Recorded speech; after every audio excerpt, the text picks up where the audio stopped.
Hi, Year 5. We're going to be writing chapter 3 today, and in your purple mash, I just switched to that. Oh, where is it?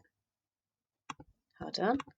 In your purple mash, if you click on it, you'll see that you have um, an outline for paragraph 1, paragraph 2, paragraph 3, and paragraph 4, as well as a couple of pictures. So there's lots and lots of help there. And you also should have already used your plan or written your plan for each paragraph yourself. So you'll have your own ideas. Here are just my ideas to help you. You don't have to use those particular ideas, but you should use the structure that I've asked you to use in the plan and here. To help you actually start writing it, I've already written my first paragraph, and in um, the explanation, it says here, paragraph 1, here you can show that your character has been in the workhouse for a few days already, and so wakes up and walks to the dining hall for breakfast, disappointed by a scrap of stale bread, bell is rung, describe the person ringing it, and so on. They go, maybe he gets shoved, pushed by another child, maybe an adult. How does your character feel? I haven't used all of that, but I've used some bits of it. And you don't need to use all of it. You can use some bits of it or all of it. So I've written, it was as if he'd only just laid his head on the pillow when the older boys were shouting at him to get out of bed. He knew, and I've got parentheses here, from learning his lesson yesterday, that he'd only had a second before his whole bed was turned, knocking him to the hard, cold stone ground. Dragging his weary feet, almost tripping, Jack followed the other boys down to the hall. The long wooden tables, covered in splinters, were in rows. So describing the room, showing where he is, showing that he's been there long enough that he knows if he doesn't get out of bed quickly, he's going to be thrown to this cold stone ground. The boys sat, said their morning prayer, and waited in silence. So trying to create a bit of an atmosphere. They knew talking was forbidden, and no one dared break the rules. Now, actually, what I haven't written is what breakfast was. I'm just going to write, he was not served. That sounds like he's given things. He, when summoned, Jack walked to get his piece of stale scrap. Sounds better than piece because it's just a tiny scrap. His scrap of stale bread. Now, paragraph 2, I'm going to write with you. And I'm going to start by explaining that he hasn't eaten enough, with his stomach rumbling. Jack entered the school room. Oh, what happened to my spelling of school?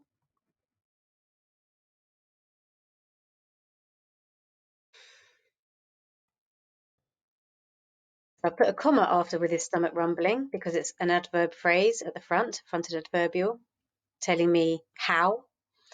Jack entered the schoolroom.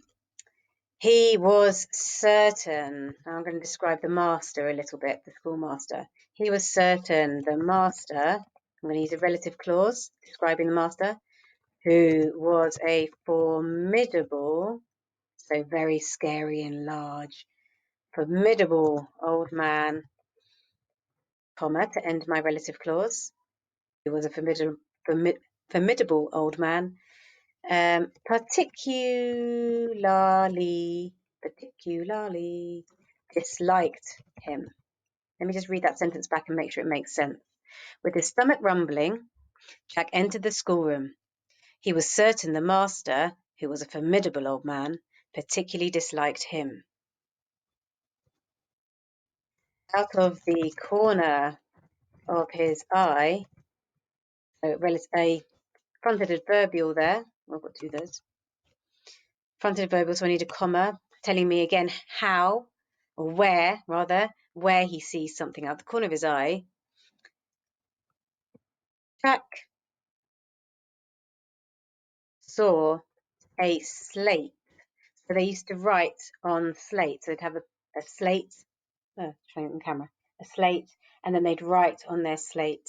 So it was a big, hard stone.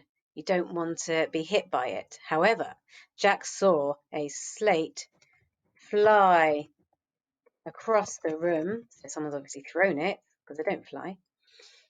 Oh, not across the room.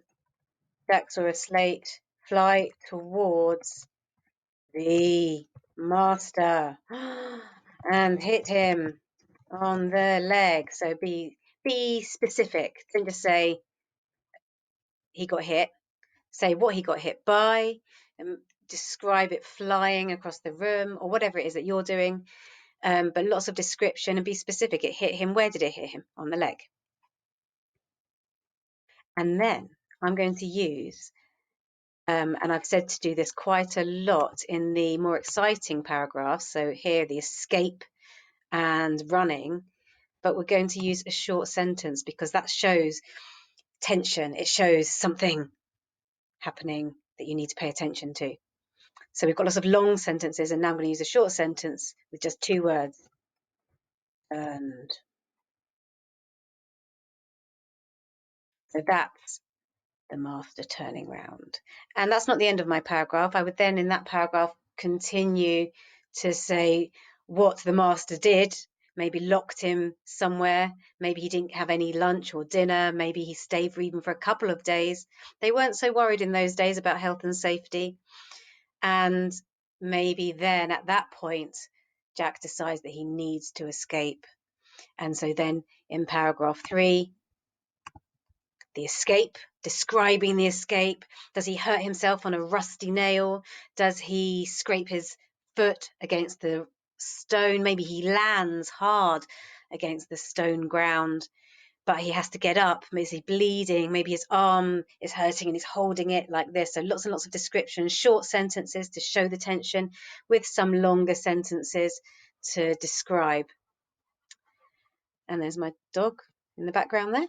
So have fun. I enjoyed writing my bit. I've enjoyed doing this, so hopefully you will as well. And I need to turn this off somehow. There we go.